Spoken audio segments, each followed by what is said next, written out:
স্বার্থান্বেষী ব্রাহ্মণেরা বলেছে তুমি শূদ্র, তুমি ওম বলতে পারবে না, নম বলো।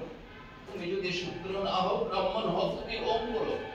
তো উনি বলছেন না, ওইটা ওদের বলার কোনো অধিকার নেই। ওমকার নিজেই রয়েছেন আমার মধ্যে, আমার ভেতরে গীত হচ্ছে ওমকারের, আমি মুখে বললে কি হবে। সেই গল্প আমরা জানি।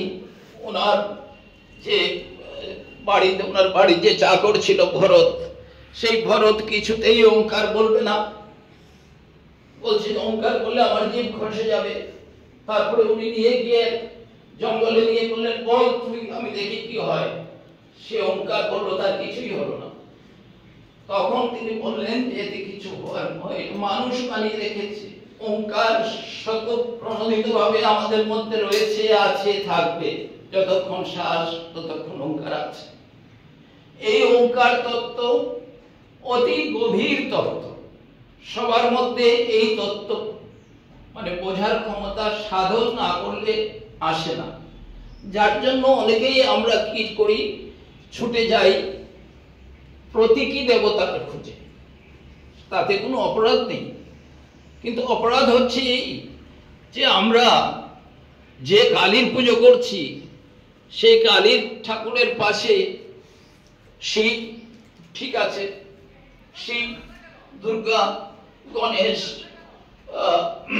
বিশ্বকর্মা, যে যা পাচ্ছি, যেখানে যাচ্ছি, মহারাষ্ট্রে গেছে একটা গণেশের মূর্তি এনেও ঠাকুরের পাশে বসিয়ে দিলাম। আজকেই করো, এক পথে চল, ওনার গান, এক পথে চল ভাই, এক পথে চলিলে মনে পারে বল। এক সাধে তো সব সাধে, সব সাধে তো সব চায়।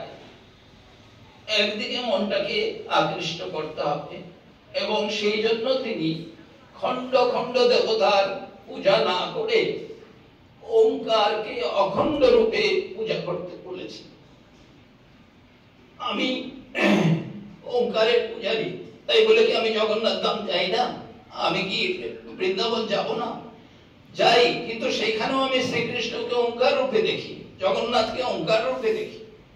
আমার ইষ্ট সে ওমকার, তাকে আমি দেখি, আমি জানি তার মধ্যেও সেই রয়েছে, এছাড়া জগতে কিচ্ছু নেই। যেখানে স্বামী বিবেকানন্দ বলেছেন সর্বং খণ্ডিদং ব্রহ্ম, প্রতিটি জায়গায় ওমকার রয়েছে, ইট রয়েছে। অভিজ্ঞা, অভিজ্ঞা ব্রত উনি নিয়েছিলেন। যে আজকাল দেখা যাচ্ছে সাধু সন্ন্যাসীরা তার আশেপাশের সাধারণ লোকজনের উপরে একটা বোঝা হয়ে দাঁড়াচ্ছে।